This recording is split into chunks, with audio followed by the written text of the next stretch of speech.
ओम नमः शिवाय। आइए सुनते हैं महाशिवरात्रि की पौराणिक व्रत कथा। और हम सबसे पहले पूजा करेंगे और जल अभिषेक करेंगे, रुद्राभिषेक करेंगे। उसके बाद हम कथा आरंभ करते हैं। तो आइए सुनते हैं कथा। एक बार चित्रभानु नाम का एक शिकारी था। पशुओं की हत्या करके वह अपने कुटुंब को पालता था। वह एक साहूकार का ऋणी था, लेकिन ऋण समय पर न चुका सकने पर क्रोधित साहूकार ने उसको शिव मठ में बंद कर दिया गया। संयोग से उस दिन शिवरात्रि थी। बंदी रहते हुए शिकारी मठ में शिव संबंधी धार्मिक बातें सुन रहा था। वहीं उसने शिवरात्रि व्रत की कथा भी सुनी। संध्या होने पर साहूकार ने उसे बुलवाया और ऋण चुकाने के लिए पूछा तो शिकारी अगले दिन सारा ऋण लौटा देने का वचन दिया। साहूकार ने उसकी बात मान ली और उसे छोड़ दिया। शिकारी जंगल में शिकार खेलने के लिए निकला, लेकिन दिन भर बंदी गृह में रहने के कारण भूखा प्यासा व्याकुल था। सूर्य अस्त होने पर वह एक जलाशय के समीप गया और वहां एक घाट के किनारे एक पेड़ पर थोड़ा सा जल पीने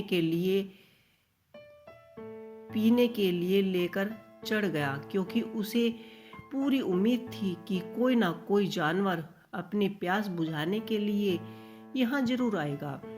वह बेलपत्र का पेड़ था। उसी पेड़ के नीचे शिवलिंग भी था, जो सूखे पत्तों से ढका हुआ होने के कारण उसको दिखाई नहीं दे रहा था। शिकारी को उसका पता नहीं था। भूखा प्यासा और थका हुआ उसी मचान पर चढ़ा बैठा रहा। मचान बनाते समय उसने जो टहनियां तोड़ी वे संयोगवश से शिवलिंग पर गिरी। इसी प्रकार दिन भर भूखा प्यासा शिकारी व्रत भी हो गया और शिवलिंग पर बेलपत्र भी चढ़ गए।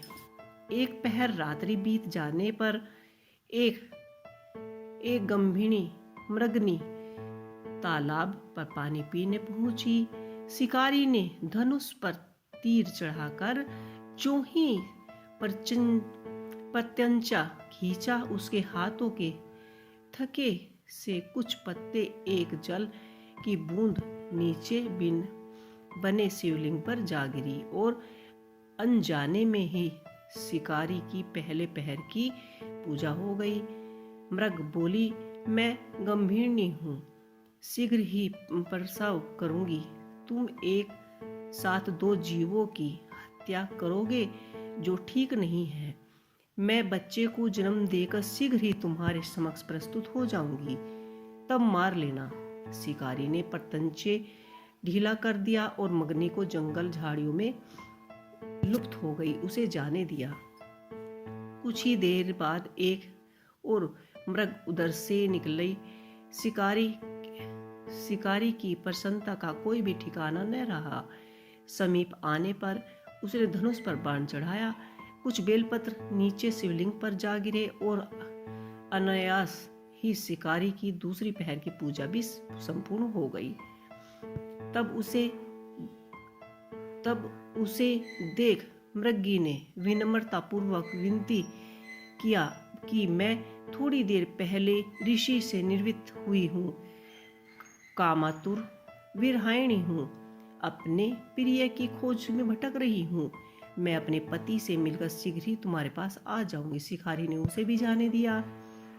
2 बार शिकार खोकर वह चिंता में पड़ गया कि रात्रि का आखिरी पहर भी बीत रहा है। तभी एक अन्य मृगनी अपने बच्चे के साथ उधर से निकल रही थी। शिकारी धनुष पर तीर चढ़ाकर छोड़ने ही वाला था कि मृगी बोली, मैं इन बच्चों को उसके पिता के हवाले करके लौट आऊंगी। इस समय मुझे मत मारो। शिकारी हंसा और बोला, सामने आए शिकार को कैसे छोड़ दूं? मैं ऐसा मूर्ख नहीं हूँ। इससे पहले भी मैं 2 बार अपना शिकार खो चुका हूँ। मेरे बच्चे भूखे प्यासे तड़प रहे होंगे। उत्तर में मृगनी ने फिर कहा, जैसे तुम्हें अपने बच्चों की ममता सता रही है, ठीक वैसे ही मुझे भी इनकी फिक्र है। इसलिए सिर्फ बच्चों के नाम पर मैं थोड़ी देर के लिए जीवन दान मांग रही हूँ। मेरा विश्वास करो कि मैं इन्हें इनके पिता के पास छोड़कर तुरंत ही अपनी प्रतिज्ञा पूरी करूंगी। मृग का दिन स्वर सुनकर शिकारी को उस पर दया आ गई। उसने उस मृग को भी जाने दिया। शिकारी के अभाव में बेलपत्र वृक्ष पर बैठा शिकारी बेल पर तोड़ तोड़कर नीचे फेंकता रहा। उसी तीसरे पहर की पूजा भी स्वतः ही संपन्न हो गई। पो फटने को हुए तो एक हष्ट पुष्ट मृग उसी रास्ते पर आ रहा था। शिकारी ने सोच लिया कि इस शिकार वह अवश्य करेगा। इसका शिकार तो वह अवश्य करेगा। शिकारी की इतनी प्रत्यंचा देखकर मृग विनती स्वर में बोला, भाई, यदि तुमने मुझसे पूर्व आने वाली 3 मृगियों तथा छोटे बच्चों को मार डाला है तो मुझे भी मार डालने में विलंब न करो, ताकि मुझे उनके वियोग में एक क्षण भी दुख न सहना पड़े। मैं उन मृगियों का पति हूँ। यदि तुमने उन्हें जीवन दान दिया है तो मुझे भी कुछ क्षण के लिए जीवन दान देने की कृपा करें। मैं उनसे मिलकर तुरंत ही तुम्हारे समक्ष उपस्थित हो जाऊंगा। मृग की बात सुनकर शिकारी ने सारी कथा मृग को सुना दी। तब मृग ने कहा, मेरी तीनों पत्नियां जिस प्रकार प्रतिज्ञाबद्ध होकर यहाँ से गई हैं, वे मेरी मृत्यु से अपने धर्म का पालन नहीं कर पाएंगी। अतः जैसे तुमने उन्हें विश्वास पात्र बनाकर छोड़ा है, वैसे ही मुझे भी जीवन दान दो। मैं उन सब के साथ ही तुम्हारे सामने शीघ्र ही उपस्थित होता हूँ। उस उपवास, रात्रि जागरण तथा शिवलिंग पर बेलपत्र चढ़ने से शिकारी का हिंसक हृदय निर्मल हो गया था। उसमें भगवत शक्ति का वास हो गया था। उसके हाथ में धनुष तथा बाण छूट गए और उसने मृग को जाने दिया।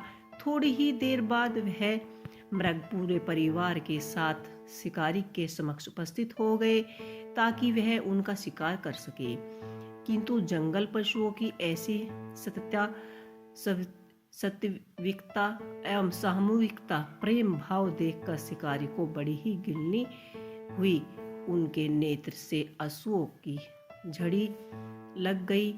उस मृग परिवार को न मारकर शिकारी ने अपने कठोर हृदय को जीव हिंसा से हटा सदा के लिए कोमल एवं दयालु बना लिया। देवलोक में समस्त देवरा समाज भी इस घटना देवलोक